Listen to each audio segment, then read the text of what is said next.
We're joined by head coach Phil Neville. First question, Chris Whittingham. Hi, Phil. Just wanted to ask about how you felt the performance went over the 90 minutes. You had a fair bit of the play in terms of possession, but couldn't quite make it tell. Had 2 or 3 chances, which you've talked about away from home. When you get those chances, have to be clinical with them. What were your overall thoughts on the game? Yeah, well, I think you've summed it up. I thought we started probably the first 5-10 minutes nervous in possession, and we turned over possession too much. Then we grew into the game. Then we got control of the game. Then we had chances in the game, and I suppose even at 1-0, I thought we were in the game. The second goal was disappointing because that took the game too far away from us. But I thought we competed in the game. The chances we created were good chances that you need to convert away from home. The team kept going right to the very end, and I think that's a fair reflection of the game. Michelle, next question. Phil, there's nothing you could have done about it, but how much did the missing players affect? You were missing a lot of especially attacking players, and do you think that how much did the loss of not having Leo there, not having Lassiter, not having Bryce Duke, how much did that hurt? Yeah, I think when you look at, we were depth wise, we were obviously Campana, Lowe, and Bryce are almost 3 starters from our starting 11. Quarantine John has arrived in Miami, so that's another player that will give us real depth.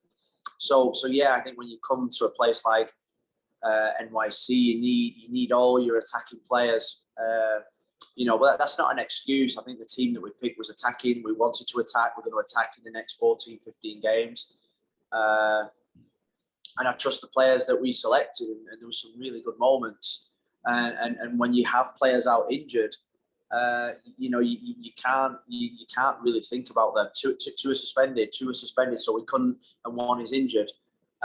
So we had to attack the game. And I felt after the first 10, 15 minutes we did that. There was a period of 30 minutes probably, and then 10, 15 minutes after half time where I really thought we were close to scoring and controlling parts of the game where we stopped them counter-attacking on us. But they had, I can't speak about the first goal, but also get in trouble. But the second goal was a decent goal. They switched the play and the cross and the score, and that ultimately cost us the game. Mike DePasquale, next question. Thank you, Molly. Phil, mentioning you missing some of your top players, still the boys had chances against a team like this, the second in the East. Just the quality of play tonight, despite the fact that you did not get the result that you wanted.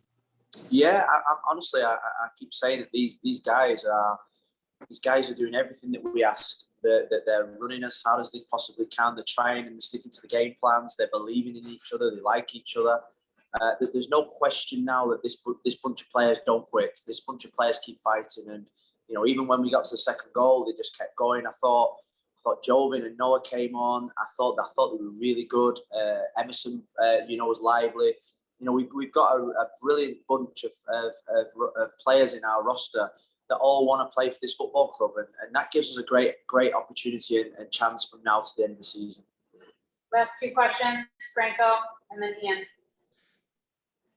Thanks, Molly. Phil, we've talked quite a bit this year about the lack of overall goals from the team, but how do you guys go about coming out sharper out of the gates in general? I think since you guys haven't taken a lead in the first half since the Portland game in the end of May, and the last stretch of games you guys have given up early goals here, Minnesota, Charlotte. There's one more that is escaping me.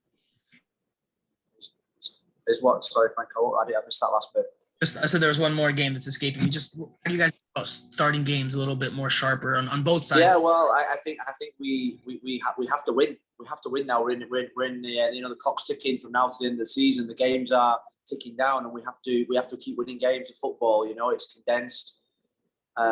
It's going to go right to the very last couple of games. I feel we've got a big game. We've got 3 big games coming up next week. 1 against our rival in our own conference. 2, I suppose, against our rivals in our own conference, plus San Jose. So it's another big week for us. Every game feels like a big game, and you have to start. It's a 96-minute game. Although it was only 93 minutes today because I think the ref wanted the game finished before everybody else. So we do have to start better, sharper, because sometimes you can't give teams like NYC a chance in the game. But if you talk about the first goal shouldn't have been allowed. So, I'm really struggling at this moment in time. I'm struggling with what we're seeing into Miami. I'm struggling with what we're seeing with how we're being. I'm just struggling. Last question, Ian. Phil, you've lauded the winger play all year, the depth that you've had there. The other side of that coin is, especially with a pitch like New York City has, where it's so narrow, you can find that you don't get those spaces. How do you still get those players involved in matches where it might not be their night, or you might have difficult circumstances like the pitch you had tonight? Yeah, well, I thought in the first half a lot of our chances were still down the right hand side with Robert Taylor and DeAndre got some really great opportunities. And it's about the final pass, the couple of cutbacks that didn't go according to plan. We want to play with width. I think that's when we've played at our best. When we've played 4-3-3, we've played with wingers high and wide. And I felt in the first half that we didn't play, particularly on the left-hand side, as wide as what I wanted. I wanted us to create spaces for Motta, Gregory, and Pozuelo to pick up the spaces, because the pitch, the pitch was so tight. I wanted us to create even more space, and the width we changed a little bit in the second half. We asked DeAndre, we released DeAndre a little bit more, and he got into some good positions. And then you're talking about the final pass, the final bit of quality, and we're 100% headed in the right direction. This is disappointment because we don't like losing games of football, but we've lost against a really good team, the best team in both conferences last year, a team that's invested heavily in their front line, and we're going to have to accept this. But next week we come out and we're looking for 9 points from the week. It's a 9-point week for us, and that's what we've got to aim for.